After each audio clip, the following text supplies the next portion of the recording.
Good morning, everybody. So good to see all of you. Thank you for joining us, the Foundation for Senior Care.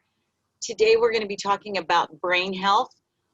For now, I'm going to have you go ahead and mute yourself audio. You can leave your video on. I just want to make sure the bandwidth is okay. Of course, I've had a lot of people using Zoom, etc., so sometimes it gets overloaded.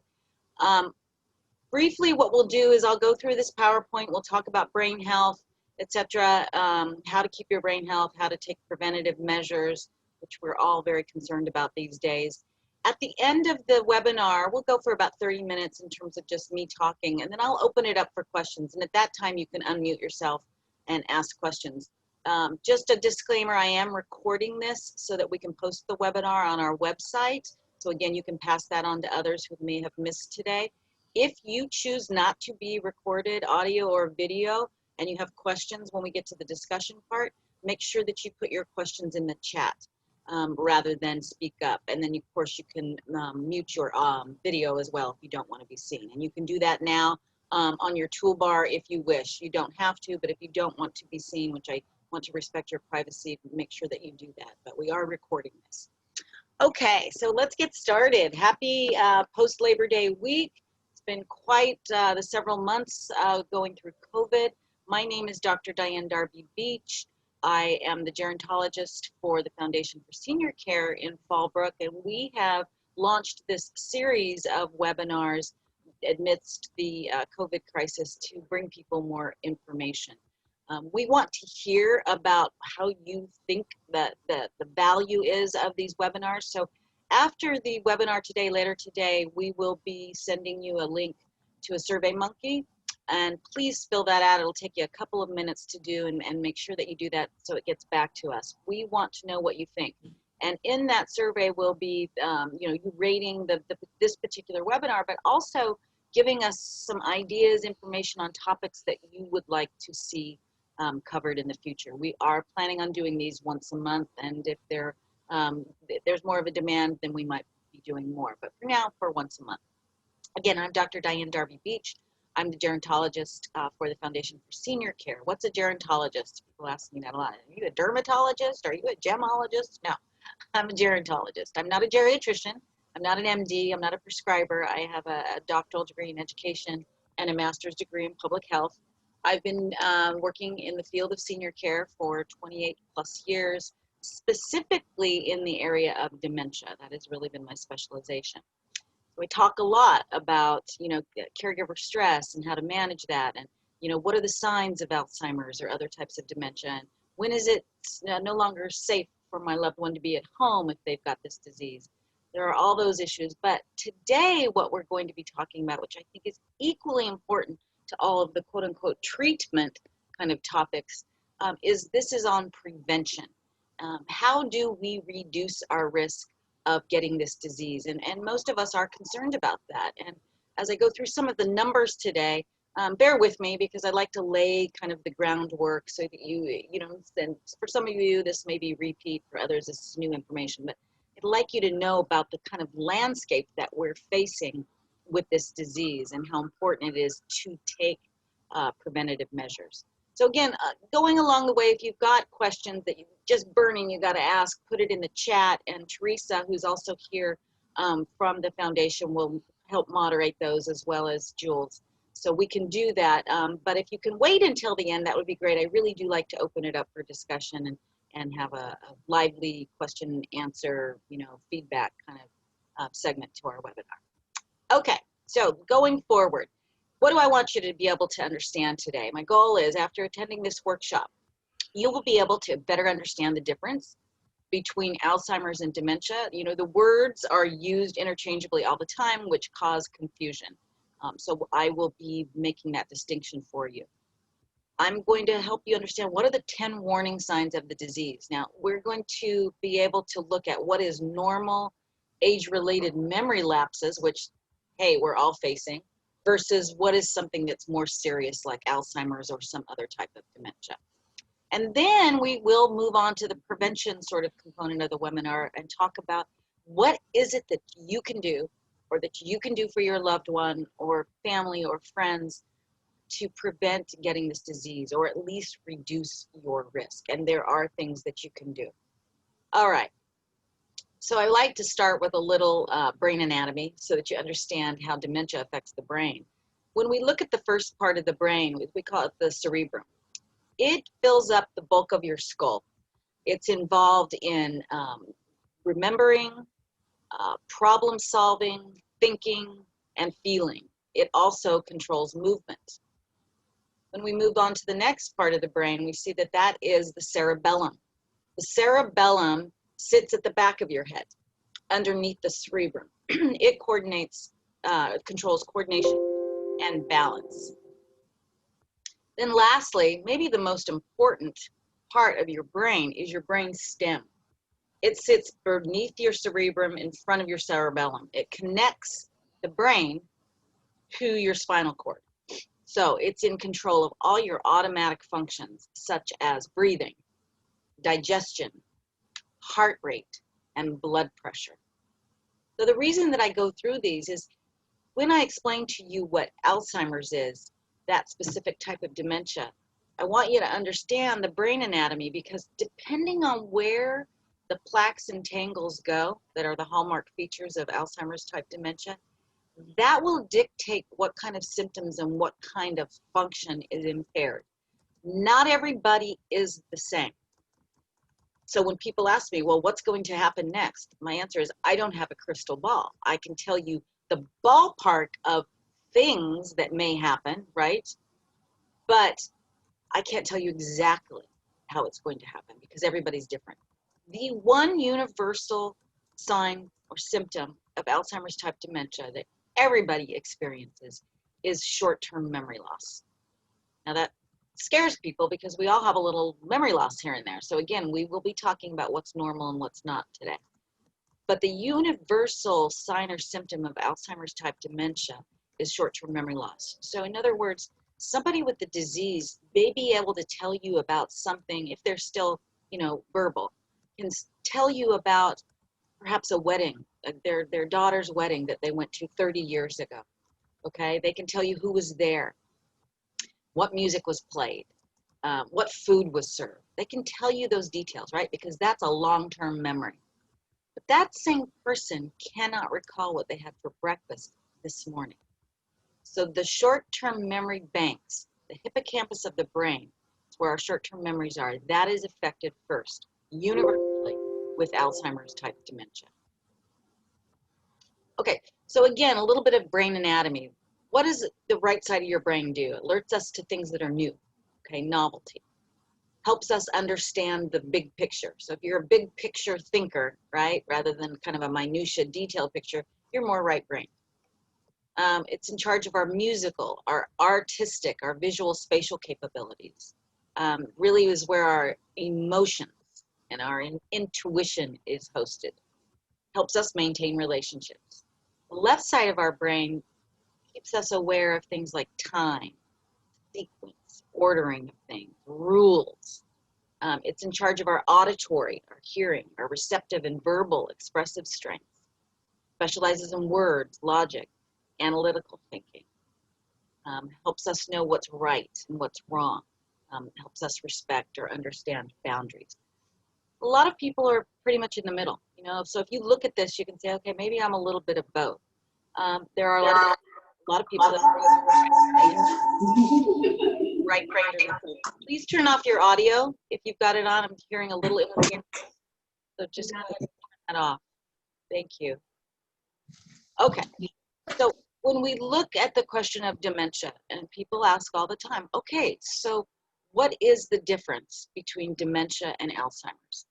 And the example that I like to use is an umbrella kind of example. So if I said the umbrella is fruit. Or do you want me to go in the other room? Go ahead and turn off your audio, please. Thank you. Just mute it. There's a toolbar there. So dementia is the umbrella. Okay, so let's say we're going to look at the umbrella fruit. Okay, that's the top of the umbrella, fruit. And under that, there are several types of fruit, right? Apples, bananas, strawberries, blueberries, nectarines, peaches, what have you. So in the same vein, Dementia now is our umbrella, right? It's the top of the umbrella. And under that, there are several types of dementia. Just like there are several types of fruit, there are several types of dementia. So there's Parkinson's-related dementia. People get that in the later stages of Parkinson's. There's frontal temporal lobe dementia that just affects the frontal lobes. There's vascular dementia if somebody's had a stroke or a series of smaller strokes, what we call TIAs. There is Lewy body dementia, and then there's Alzheimer's disease. So just like peaches on this umbrella, right, the fruit umbrella, are one type of fruit, Alzheimer's disease under the dementia umbrella is just one type of dementia. Now, the reason that you see these used interchangeably all the time is that Alzheimer's disease is the most common form of dementia. It accounts for up to 75% of all of the cases of dementia. So dementia in and of itself, no matter what type you have, is a global progressive deterioration of the brain that has much more to do than with just memory. So, we all, again, have memory lapses. That doesn't mean you need to run to the doctor because you have Alzheimer's or some other type of dementia. I mean, you might, but you might not, okay? But it's more than memory. It affects language. It affects thought. It affects behaviors. It affects personality. You can see a vast change in personality sometimes, or mood. So dementia clusters, it's a global deterioration of the brain that's caused by many types of different conditions or diseases. Alzheimer's disease being the most common cause of dementia. Again, it's a progressive neurodegenerative disease. It is not a mental health condition, although there are some other mental health conditions that go along with it that we'll talk about a little bit later. But this is a disease of the brain. Is it a natural outgrowth of aging? Does it mean just because you're aging, of course, you're going to get dementia? No.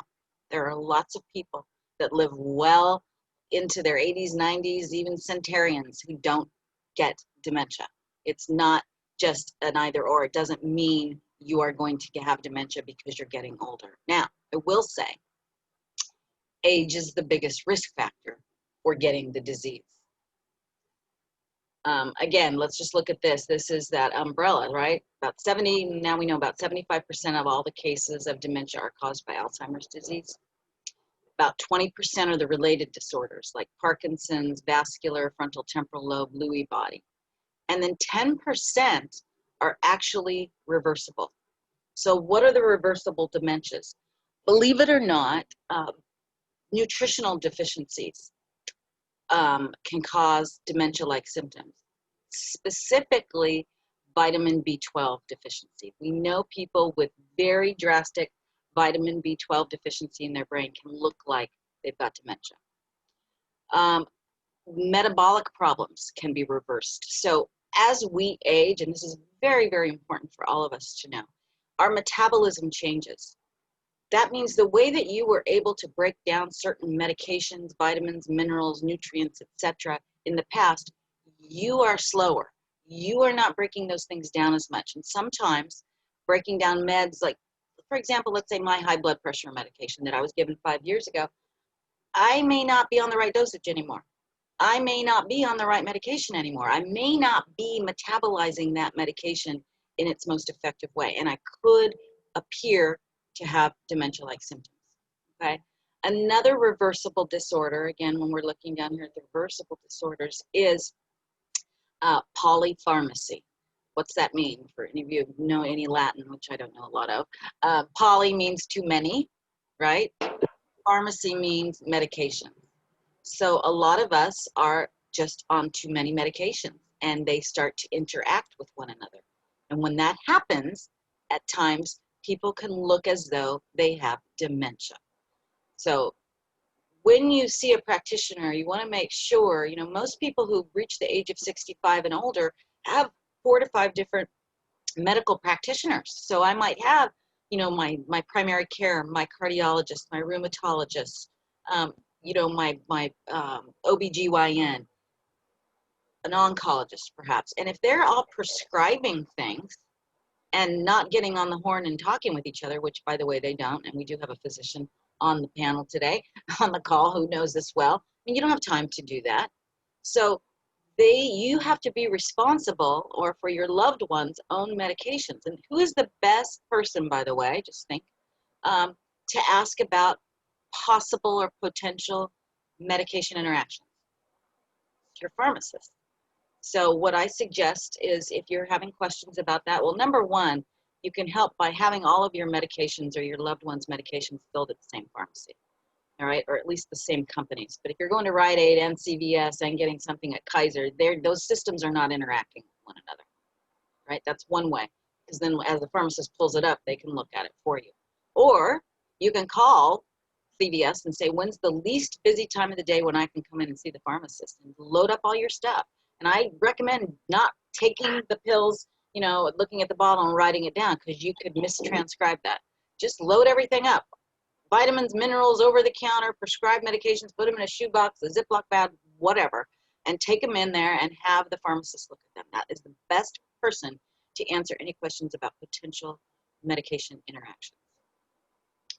Okay, I'm going to go back here and talk about what are the 10 warning signs. Now, first of all, let me alleviate, or at least reduce some of your worry or anxiety about your own memory. So there are what we call normal age-related memory lapses, okay? So for example, how many of you have walked into a room sometime this week, whether it's at home or the office or wherever, and you forgot why you walked in the room, right? I have.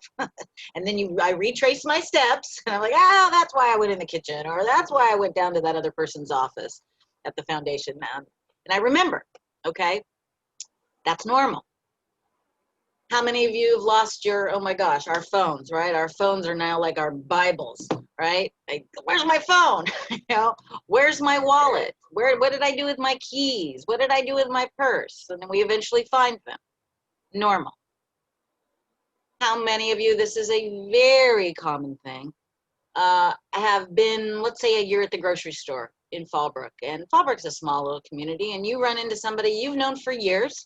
You know, maybe you go to church with them, maybe you've seen them in the community, maybe you're on a board of directors with them, or you serve on another committee, whatever it is. And for the life of you, you're standing right by them in the grocery store, and what? You can't remember the name of that person, okay? Very common, very common. These are normal age-related memory lapses, okay? The difference is, somebody who has Alzheimer's, they walk into a room and forgot why they walk in the room. They can't retrace their steps. That memory is gone. That thought, that motivation is gone. They misplace things, but they can't find them, and they do odd things like put, you know, the milk in the cupboard rather than the refrigerator and think that's where it goes. They can't find their wallet. It's gone. They can't retrieve somebody's name. These are the differences. So when we look at the 10 warning signs, if somebody has 2 or more of these, then it's reason to get in and be seen and get a diagnostic workup. And I'm going to talk at the end of this slide about what is an appropriate diagnostic workup. What's that look like versus what is not. Okay. So recent memory loss that affects job skills. You know, we're all working longer. We're all working, you know, we're out living our money, so we spend a lot of it. We're working longer, or we're working longer to stay vital. That's something we're choosing to do. And so sometimes those symptoms will start creeping in, and then the person's job, the things that they did on a normal daily basis, are slipping. They're unable to do those things. Difficulty performing familiar tasks. Let's say you've always been a cook, right? You've always, you know, been the meal preparer, you know, but now you can't, you're having difficulty following a recipe, right? Or you were always the one to manage money in the family. You always did the checkbook, the ledger, and now you're forgetting to pay bills. You're having difficulty making the numbers work, okay? Problems with language, word finding, or making up gibberish words, right? You might, or your loved one might come up with a gibberish word for the pen, like blah, blah. That means, that doesn't mean pen, all right? Or they can't come up with the word. Loss of initiative. Don't really want to do the things that they used to. Hard to get them going. Poor or decreased judgment. You know, maybe dad was always really great at managing money and was pretty tight to the line about managing it. Now you're seeing receipts for charitable contributions that he never gave money to, churches and telephone solicitors. Or mom, you're going to take out on a nice day. It's a, you know, kind of a humid summer day, you know, very warm, but her judgment is gone. So she dresses like she's going into a Minnesota snowstorm, right? She's got a parka on and gloves and a scarf. Problems with abstract thinking. That's where our executive function lies. So that means for you and I, we can reason with each other, right? Because we understand the difference between an antecedent, something that comes before, and a consequence, right? So if it's a cold day and you tell me, hey, Diane, you better put on another layer, otherwise you might get cold, right? But somebody with Alzheimer's type dementia, forget trying to reason with them. You can't. And you're just going to beat your head against the wall arguing with them. So rather than convince mom to take a jacket when you're going out into a colder environment, just pack the jacket for her, right? Put it in her backpack, or you take it with you. Don't try to convince her that that's what she needs to do. They misplace things, like I said, but they can't find them, right? We usually retrieve things that we lose. They cannot. You might see changes in mood or behavior. Maybe your spouse was always pretty jovial, pretty happy, pretty easy to get along with, and lately he is just difficult. He doesn't even like being around the grandkids, and he loved the grandkids. You can see changes in personality. Someone who is like, you know, pretty easygoing become very controlling, very dogmatic, very difficult, or vice versa. And then lastly is disorientation of time and place. You want to watch for this. I see this a lot when I come on board, when having a new patient come on board, or family, and they'll tell me, mom went out to the grocery store, you know, to the Bonds down the street, and it should, you know, she's usually gone max an hour, and she was gone for 3 hours. Why? Because she got lost coming home. She didn't recognize the landmarks that were close to her home. She was lost, so she was disoriented. Again, somebody has two or more of these signs or symptoms, then you want to get in and be seen. All right, so let me make a comment on that before we move on. What is an appropriate diagnostic workup? What does that look like? I'll tell you how many times that I come on board and I'm, you know, bringing on a new client or family member, and they'll tell me that, I say, did your loved one have a diagnosis? Yes. Okay, tell me about that. What happened? Who did you go see, and what did they say?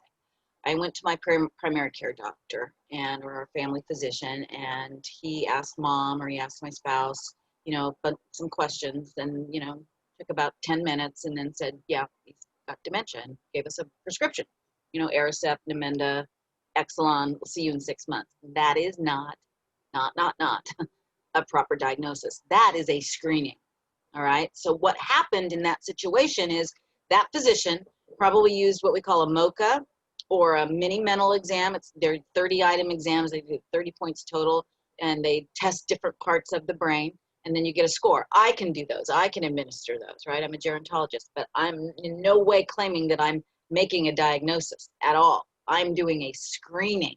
And then if they get a certain score that looks like there's some cognitive problems, then I refer that to a neurologist or a geriatrician, right? Because they're the ones that can do a thorough diagnosis. So here's what a thorough diagnosis looks like. And these are things you want to know, because if you need to take your loved one in, you want these things done. And if that particular physician cannot do them, then you want to be asking for a referral to someone who can. So the first line of kind of this diagnostic workup is to do those screening exams, but a number of them, not just one. All right. Then conversations with the family and close friends. They're the ones that can tell me most clearly about the changes they've seen in their loved one. This is the first time I'm seeing this patient, right? This family has been with this particular person for years and years and years. They can give me a historical sketch. They are very important. So if you're not being asked these questions as the family member, something's wrong, okay? Then the next thing is blood work, right? And we're going to order blood work to rule out some of the reversible disorders that we talked about before, like metabolic issues, vitamin B12 or other nutritional deficiencies, and polypharmacy. Those can all be ruled out with blood work. Then if I still don't see anything that's telling me there's something else is going on, now I order another set of scans, which it's a MRI or CT scan. Now for Alzheimer's, those particular scans do not detect the plaques and tangles in the brain that are the hallmark features of Alzheimer's.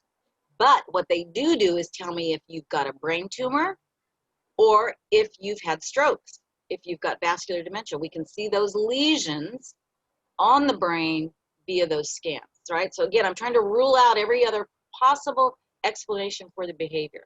So now I haven't seen anything with those. So those tests haven't showed me a reversible disorder. They haven't shown me that it's vascular dementia. They haven't shown me that it's a brain tumor. So now I'm going to order a PT scan. A PT scan, that's the last kind of order, is that test for the change of glucose metabolism in the brain. Now, if I've done all those other tests and seen nothing, and then I do the PT scan and it lights up in this bright orange fiery way, which I don't have a slide of, I wish I did, and need to put that in there. Then I can say with 99% assuredness that this person has Alzheimer's disease. So that set, that protocol, that testing protocol takes days at least, and sometimes, depending on how busy the particular clinic is, weeks. It is not your 10 to 12 minute visit with your family physician or your primary care doc. So again, just know that, so that if you are going in and you get that initial screen, fine, but then ask for a referral. Or if your loved one or you have a PPO, I would just schedule an appointment with a neurologist right from the get-go, or a geriatrician. That's a primary care doc who specializes in geriatrics and has had a lot of experience with this kind of testing. Okay, so what I want you to see here is age is the biggest risk factor. Now, again, that doesn't mean because you're aging, it's a natural outgrowth that you're going to have dementia or Alzheimer's type dementia. But age is the biggest risk factor for Alzheimer's. 1 in 8 people who are 65 years of age and older, the baby boomers, will have Alzheimer's. And this is the scary part to me, okay? 50%. So half of you on this call, half of us on this call, I won't say which half is which because I don't know, but half of us on the call who are lucky and likely to reach the age of 85 and beyond will have Alzheimer's type dementia. Now, the important thing to recognize with that is that's one type of dementia, just one type. Remember all the others that I mentioned before: Lewy body, Parkinson's, vascular, frontal temporal lobe. So this is just one type. As you can see, I'm very busy in my work because this, and all of us who work in elder care, this is the tsunami of healthcare. This is the tsunami of healthcare. And depending on your perspective, is the glass half empty or is it half full? All right, so the half full perspective is we're outliving cancers, cardiovascular disease, even AIDS. With cancer, we are detecting it much earlier. We're better at that. We're better at treating it. People are living longer and outliving it. Cardiovascular disease, we're much better at detecting it early. We're treating people with their high blood pressure, their high cholesterol, with lifestyle measures, exercise, diet, monitoring, and being in check with their diabetes so they don't die of a fatal heart attack or stroke. Even with AIDS, it's still a fatal terminal disease, but now it's more chronic. People live a lot longer with the disease. Those were the top 3 killers of people in the United States for years and years and years. We are decreasing those numbers, those fatalities. So that's the glass half full, yay. But the glass half empty is we're living longer partly because we're outliving those, we're treating those diseases, we're preventing those, right? And we're just living better. Now the glass half empty is, all right, you're very likely to live into your 80s, and that gives you a 50-50 chance of having Alzheimer's dementia. So again, the glass half empty, half full. That 85 plus group in San Diego and in the United States in general is the fastest growing segment of our population. For the first time in US history, we have more seniors, more elderly people in our population than we do have children 10 years of age and under for the first time. So as the baby boomers age, this is, like I said, the tsunami, right? It's the volcano. It's the funnel. We're right here. We're at the bottom of the funnel right now, and it's about ready to explode. It's about ready to explode. All right, now that I've thoroughly depressed you, now I'm moving on, and we're going to talk about what's the good news. All right, again, I wanted to lay that framework for you so you know what we're dealing with and how important it is to take control of this as much as possible. You know, this isn't an issue where we just go, oh, you know, if I get it, right? Throw my hands in the air. There is a growing body of scientific literature evidence that's showing us, yes, you can keep your brain healthy. Now, just to give you a research 101 kind of snippet, the research that this is based on, right, is based on what we call correlational research. We have yet to do what we call longitudinal prospective research. So why do I tell you that? Because correlational research establishes a relationship. It does not establish causation. So we know that the research on this shows us that people that practice these lifestyle measures, there is a relationship between that and a reduced risk of getting Alzheimer's type dementia. We can't say for sure at this point, if you do these things, you will never get dementia, or that you will definitely decrease your risk of getting dementia. That is prospective longitudinal research where we follow people for a long time.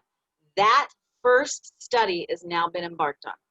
The Alzheimer's Association and Kaiser Permanente has just started a big study. And I'll put that link up, Teresa and I'll put that link up on the website if you want to look into that. That is just beginning. However, for longitudinal research to even be undertaken and funded, there has to be years of this correlational research that has been done that has said, we think there's a relationship, all right? So that's been done. And if I'm a betting woman, I'm going to say, I'm going to go with this correlational research because these things that I'm suggesting, that the research is suggesting to do, cannot hurt you unless you have underlying conditions. So again, you have to use your brain, right? And think about, is this okay? And we'll get into more detail. You can always, I always say, ask your physician first, okay? Just to make sure that your particular history is okay with some of these things that we're suggesting or that the research is suggesting. Again, you know, just back to the correlational versus longitudinal research, think back, and most of us here know about, you know, the beginning research that was coming out on cigarette smoking and lung cancer, right? Cigarette smoking and COPD and a variety of other things. That research in the beginning was just correlational, right? We hadn't followed healthy people for enough period of time and delineated smokers and non-smokers to be able to say, yes, if you smoke long enough, you're much more likely you will get this disease. You have a such and such percentage risk of getting it, right? That research had to be done over years. The tobacco industry was very smart. They had their own scientists on staff who would refute the correlational research that had been done up to that point, right? Oh no, that research doesn't establish causation. That you can't say that based on that research. And the thing is they were right because it was just correlational research. And the public didn't really know any different, right? So they spun it. But then 30 years later, once we had all the longitudinal research, guess what? We were able to say, we found out, oh, cigarette smoking causes lung cancer. So again, being a betting woman and looking at that experience historically, I'm saying, I'm going to do these things. Why wouldn't I? Unless I have some underlying condition that says I can't do some of it. All right, so what does it mean? What do you need to do? I call it the brain lifestyle big four, okay? So you look at this fancy little Venn diagram. It has to do with A, social connection. We know that people who stay socially connected maintain brain health for a longer period of time, and I'm going to talk more about that. Nutrition. You are what you eat, and there are certain things that we eat and don't eat that are good or bad for our brain. Physical exercise. We know people who physically exercise get more oxygen and nutrients to their brain, and they have a decreased risk of having dementia, specifically Alzheimer's type dementia. Lastly is cognitive or mental exercise. You know, if you don't use it, you're going to lose it. You've known people who have just disengaged, they stop doing things, they stop reading, they stop, learning, they stop going to classes, they let their brain shut down, and they are at an increased risk of having Alzheimer's type dementia. Okay, big thing to remember with this is heart health equals brain health. These 4 lifestyle components that I'm talking about are basically heart healthy, and we've known that they've had an impact, especially 3 of them, on heart health for years. But now we have enough correlational research that suggests, oh, this has an impact on our brain too. So people who have had uncontrolled cardiovascular disease in midlife have a much greater risk of having Alzheimer's type dementia later on, and other types of dementia. So what's that mean? If you've had high blood pressure in midlife that wasn't controlled, you've got a greater risk. If you've had high cholesterol that's never been monitored or it's kept in control, you have a higher risk. If you're obese, you have a higher risk. If you've got untracked or out of control diabetes, you have a greater risk. If you're a smoker, you have a greater risk. So guess what? Brain health has a lot to do with circulation. All of these parameters affect the blood getting to your brain. And if you've got that kind of impact, decrease of blood flow over years, it's not rocket science to figure out, wow, I'm at greater risk of having cognitive impairment. So why is that? Because with each beat, with each pump of your heart, your arteries carry about 20 to 25% of your blood right to your brain. So think about that, years and years and years, right, of clotted arteries from high cholesterol, or restricted arteries because of high blood pressure, or circulation problems because of uncontrolled diabetes. You have lost over the years, with each pump of that heart, you've lost a percentage of blood that should be going to your brain. Okay, so let's talk about physical exercise. Very, very important. If you don't already exercise regularly, I have 2 suggestions for you, or for your loved ones, depending on why you're on the call, or people you work with. Have them or you pick something that you like to do and something that's convenient. So, if I hate walking, if you hate walking, please don't sign up for the Breast Cancer 3-Day and decide that you're going to start training, because you know what's going to happen? After about a week, you're going to fall off. You're going to quit. You're going to lose your motivation. You might get injured, okay? If you say, oh, I'm going to go to that exercise class at the senior center, but the senior center is 15 miles away from where you live, or I'm going to go to the gym every day after work, but the gym is not on your way home from work or on your way to work, and it's completely out of your way, you're not going to go. You're going to be paying for that membership, and you're not going to go. So pick something you like. Pick something that's convenient, that's realistic, and set realistic goals. Before I worked in dementia care, I actually worked on a big NIH study that focused on, was looking at a treatment of high blood pressure in older adults via exercise. And so we had like a lower kind of intensity group, a moderate intensity group, and then a higher intensity group. And the lower intensity groups that let's say very akin to like a leisurely walk that you would do with your dog, right? Not a fast walk, not a jog, not a run. That group had equal benefits physically and emotionally than the higher intensity groups. So if you love to jog, great, go jog. But what I'm telling you is you don't have to do that. You don't have to do something that's super high impact to get the benefit. So here are just some examples. Again, do something you like. I say do it at shorter intervals, 4 to 5 times a week, rather than be a weekend warrior and you just go out on Saturday and Sunday. But you go out, but you say, I went out for a bike ride. I was out for 2 hours. Yeah, but you're only doing it 2 days a week, and you're more likely to get injured. I'd say go out a half an hour. Go out 20 minutes and do it 4 to 5 times a week. That's more beneficial to you. So here's just some examples: walking, dance class, yoga, meditation, swimming, running, tennis, there are golf. I mean, if you golf, don't get the automated cart. Walk the course. You know, there are little things you can do to get added physical exercise. I mean, we all fight for the first parking space at the grocery store, right? Who cares? Park across the lot and walk, right? If you're able-bodied physically, take the stairs rather than wait for the elevator. All right, just think about little things you can get in every day, but physical exercise is very important for your brain. Brain healthy foods, you are what you eat. We know that a diet that's high in dark green leafy vegetables is very good for your brain, like spinach, kale, broccoli, Brussels sprouts. Now, again, this is where I say you've got to pass this by your physician or use your own brain. You know, if you're on blood thinners, you can't have these things, right? With the physical exercise, if you've got a cardiovascular issue, you got to make sure you get it passed by your doctor, right? So be smart about doing these things.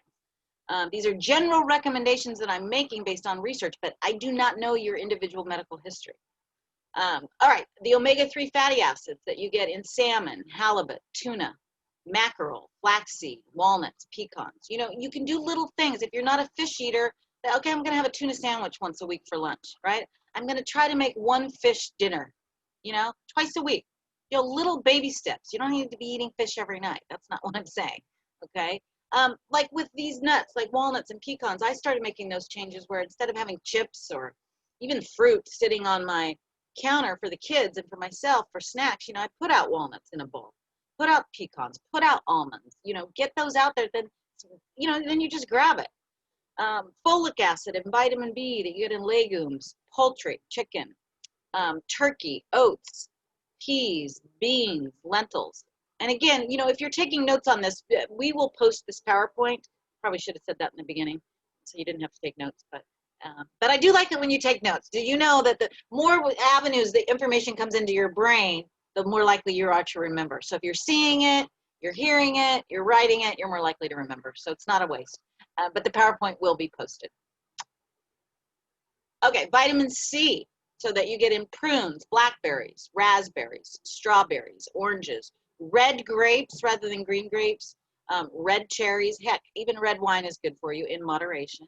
You can have it, okay? Vitamin E, almonds, hazelnuts, sunflower seeds. These are all very brain healthy. And, you know, I have learned over the years to get creative in how I do this. You know, anyone who knows me knows I hate vegetables. I mean, I just do. So I try to cook them. I try to do a salad with good stuff in it. But I do veggie shakes every morning, right? And they taste like fruit because I load them up with fruit and protein powder so I don't taste the vegetables. But I put kale in there. I put spinach in there. I put all the great stuff that I should have, even Brussels sprouts. I put blueberries. That's how I do it. I've had to get creative. So get creative, you know, and think about ways that you can add these things into your life. Mental exercise, cognitive exercise. Your brain is a muscle. If you don't use it, you will lose it, okay? So things like reading. Now, if your vision is bad, you can get audiobooks, right? There's so many things we can do now. Writing, playing board games, you know, doing puzzles, jigsaw puzzles, taking classes. You know, I'm sort of preaching to the choir because you're all here. So you're already gatherers of information. But for every one of you on this call, on this webinar, there are thousands of you right behind you not doing anything. So I implore you, I ask you, pass this on to friends and family that aren't using this, that aren't doing these things. Tell them what you learned. And, you know, pass the PowerPoint on to them. Give them the foundation's website address so they can go on and get this and get the recorded version of this. Engaging in new activities. Hey, we're all getting older, and guess what? It's never too late to learn something new because your brain actually craves novelty. You actually grow new brain cells and new neurotransmitters when you do new things. So if you're already a reader, but you only read adventure novels, try to read a romance novel. Try to read something more technical, kind of out of your comfort zone. Do new things. Playing a musical instrument, playing classical music. We know classical music has a really high impact on brain. That's why there are all these programs for babies now, right? And young children. Okay, then lastly is social connection. Now, what I mean by staying socially connected is Not that you need to be the big, fundraiser attendee, you go to all the balls and all that, although we're not doing any of that anymore, but that's not what I mean by social connection. What I mean is don't let yourself or your loved one or anybody in your family get completely isolated. You sit in a house all day by yourself and your best friend is the TV, and the only human contact you have is when the Meals on Wheels guy comes to deliver your meal or your loved one's meal. You are isolating yourself, or your loved one is isolated, and that causes brain impairment. It also causes depression, okay? And that's not a good place to be in. So to stay connected, we want to remain integrated and involved. Get together with old friends. If your mom or dad is at home and they haven't seen a friend, arrange for that to happen. Maybe you're going to go get their friend and drive them because they can't drive anymore.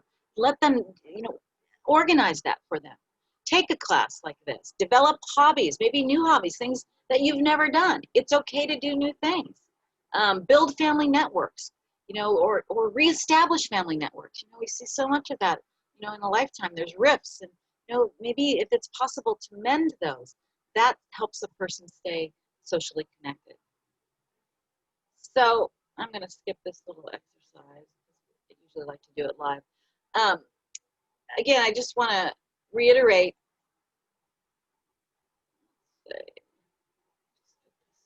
Hold on just a second, folks. The four, brain healthy components: social connection, nutrition, physical exercise, mental exercise. Now, I'm going to end on this and we'll open it up for questions. These things all go together in the positive. They also all go together in the negative, right? So I'll use myself as an example. When I'm feeling well and I'm getting my walks in and my runs and I'm getting out on my bike, I'm feeling good. And when you exercise, you produce endorphins. They make you feel happy, less depressed. Now I want to eat better because I feel better when I'm exercising, when I'm eating better. It just lends itself. They go together. I'm also feeling better about me. My self-esteem is higher. I feel better about myself. So therefore, I want to be more socially connected. And I also want to learn new things. I want to stay mentally engaged. I want to stay very current with my career, my life's work. So they all go together in the positive, and they also all go together in the negative. And I've had times where I've gone in the negative. I stopped exercising. I've been injured. Last year I broke my wrist. I couldn't get off the couch for 2 weeks. Guess what? I got depressed. I wasn't engaging socially with people because I couldn't get out, and I was really bummed out. So I really didn't want people coming to visit me. Therefore, I kind of was like, whatever. I might as well eat the bonbons and enjoy myself because. And they all go together in the negative, right?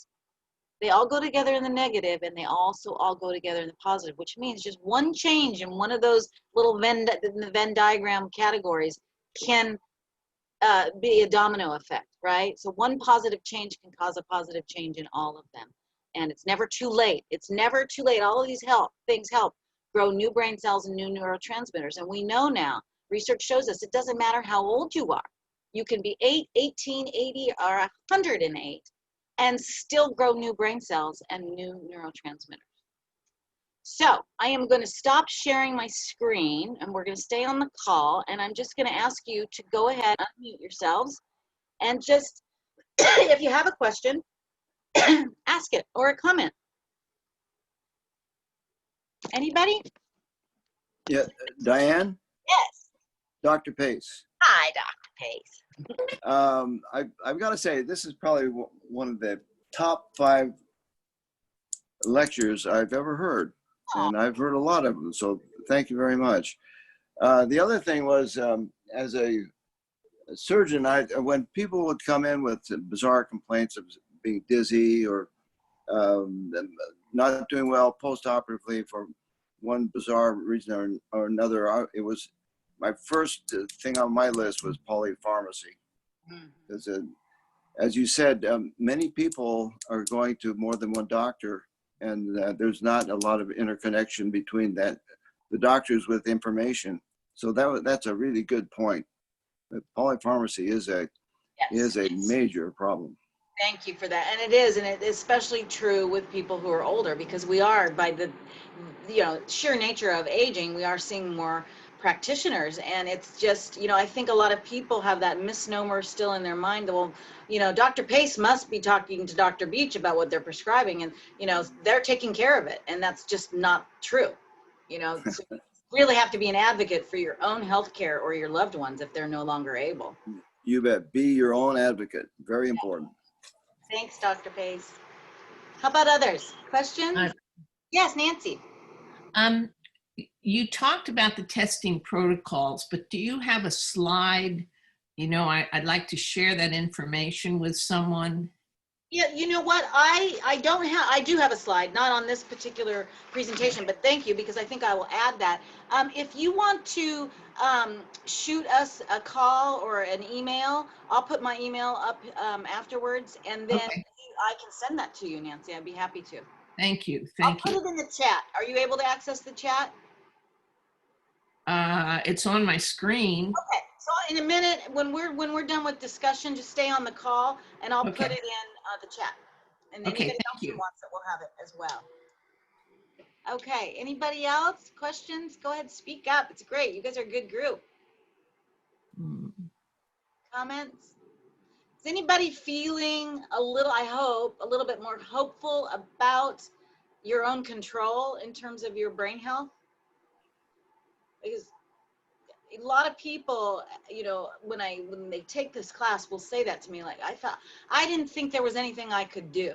It was just sort of up to God, or, whatever that I believed in, or throwing my hands up to the universe, whether I was going to get it or not. So, people have told me that, So this is, go ahead. excuse me, Dr. Beach, this is Jan. Hi, Dan.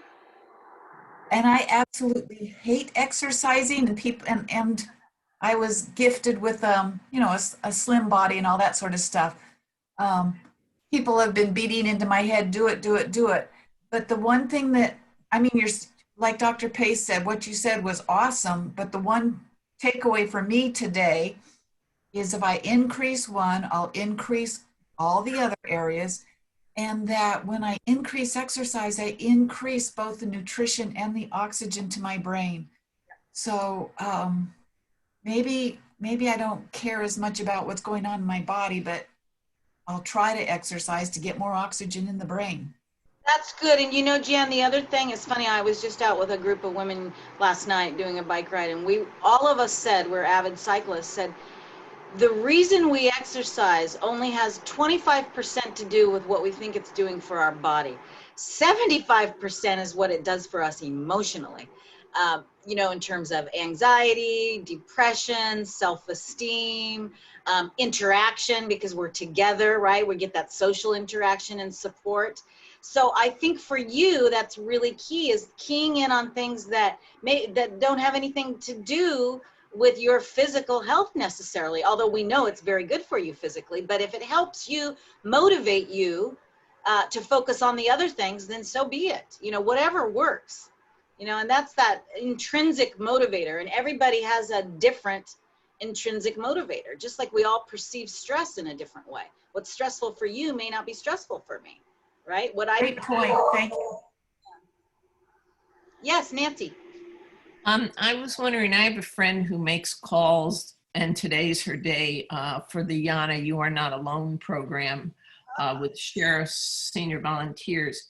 And I wondered, are you either going to repeat this, or have, like, I notice it's recording, so could she tap into that? She can, and we have recorded it, and Teresa will be posting that up on our website. So she just goes to our website. Am I right, Teresa? Yes, yes. So the PowerPoint, as well as the recording of today's webinar, will be at foundationforseniorcare.org. Under the seminar events, there is the Senior Concern Seminar page, and it will be right there on the right-hand side of the page. It may take a day or two to get the recording and get it up there, but it will be up there shortly. Absolutely. Thank you. Yep. And again, please remember, we are going to put together a Survey Monkey and send it out to you. So we really, really do value your feedback. And so if you could respond to that and get it back to us, that would be great. Other questions, comments? Good job. Hi, it's me. Oh, hi. Nancy, I just wanted to reach out to you. So I am one of the advocates out of 3 at the Foundation for Senior Care.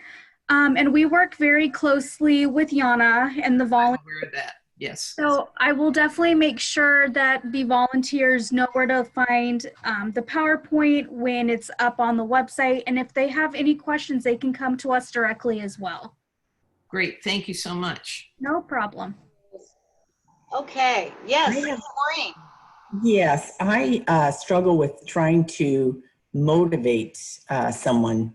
That's my biggest struggle. I don't know if there's anything for suggestions for that. I don't know. Well, I- motivate them to maybe incorporate some of these things or just in general. Okay, so here's a saying that I like to use. You can't be a prophet in your own land, okay? So if it's with a family member, sometimes and I've experienced this, all right? And I'll give you a real life example. I'm a gerontologist. I have been for 28 years, and my parents listen to nothing of what I say, okay? Because in their mind, I shouldn't say nothing. It's probably my perspective, but they really don't take suggestions from me. And I tell them all the time, I charge people for this. Why don't you listen to me? But in their mind, I am still their little girl. I am still their daughter, and so that's the way it is. So I've learned I can't be a prophet in my own land. I'm an expert in this, but it doesn't matter. So then you have to think about what other sources might be better deliverers of information. And sometimes that's a friend. Sometimes it's a pastor. Sometimes it's a neighbor, you know, and you can be creative. Like if you were trying to get your loved one to walk, for example, maybe ask the neighbor, and you can, maybe it's a little manipulative, maybe it's not, I don't know, but ask the neighbor to ask mom or dad or husband or wife to go out for a walk, you know, then it's not coming from you. You just have to get creative because, and you don't want to be hammering on them, nagging them, because again, you know what happens is when we nag somebody, it goes one in one ear and out the other, and they've heard nothing now. They've heard what you've said, but they haven't listened. Right? Because when you listen, you actually process what someone says, but the listening goes away. The hearing's there, they hear the sounds, but the information is lost. So that's, you know, it's a dance, Maureen. It's a dance, but don't give up. You know, just keep trying, and and motivate gently is what I say. Motivate gently. Don't push somebody. Don't nag them, because that's going to have the absolute opposite effect or result that you want. Nancy. I found, this is another thing, I found that if I wrote a letter to her doctor, and when we go in, I would give it to the receptionist for him to read before my sister had her exam, so that then I could be absolutely silent during the examination in the room, and yet he very carefully would address each issue without her realizing it came from me at all. And she would listen to him. And again, that's being creative. And also, you know, when we do these things, though, I would really encourage you to do them with as much dignity and respect for that person as possible, because what we don't want to do is overstep in terms of doing those things. And now sometimes if they have no capacity, if they're they have full-blown dementia, then that's a different situation. But even in that situation, we want to make sure, and if you have a doctor that's worth his or her weight at all, they know how to handle that dance. And they will take your information, but they will make sure that that person, the patient, is still their patient, and they're advocating for that person. So, you know, it's a dance, and again, always mindful of dignity and respect, because that's how we want to be treated. She's got a very good doctor That's great. that handles it beautifully. Perfect. Thank you for that comment. Other comments, suggestions? Nancy, let's see if I have it. Hi, Bob. How are you today? I'm well, and you? Well, thank you. And first, thank you very much for this seminar. It's really terrific. And I've gotten a lot of good notes out of this. But here's a technical question, maybe for you or Dr. Pace. What is the connection between people on blood thinners and avoiding dark leafy greens? Dr. Pace, do you want to answer that? Is he still on the call? He's gone. Well, the bottom line is that those deep green leafy vegetables are also blood thinning. And so we don't want to make the blood so thin that if the person had a cut or an accident, they could actually bleed out, right? Or have a real problem. So that's the issue with that. Great answer. Okay, thank you. All right. Well, thank you, everybody. I think this has been excellent. You're a great group. I hope you will attend our next seminar. You're on our list. So again, we're going to be doing these on a monthly basis. Teresa, our next one is the 8th of October. Is that right? It is, we also have one on September 29th. Oh, yes. Okay. Coming up. Yep. So that is the next date. So it can be registered on our website. Just, you can see all the dates right there. And that one, I was looking for the exact title. I should have had it up. It's about when your loved one is no longer safe. So it's, making that decision. Does my loved one need home care now? Is this the time? Does my loved one need to be in assisted living? What do I look for? What are the signs that I look for in terms of making that decision? I don't want to wait till an accident happens. I don't want to wait till there's a crisis. So that's what that webinar will be about. And again, these are all free of charge. Of course, we accept donations because we are a nonprofit, and everything that we do for our clients is free of charge. So anyway, you can go on our website and do that. My email is it, hold on just a second, okay? Give me 1 second and then we will figure out what to do here, okay.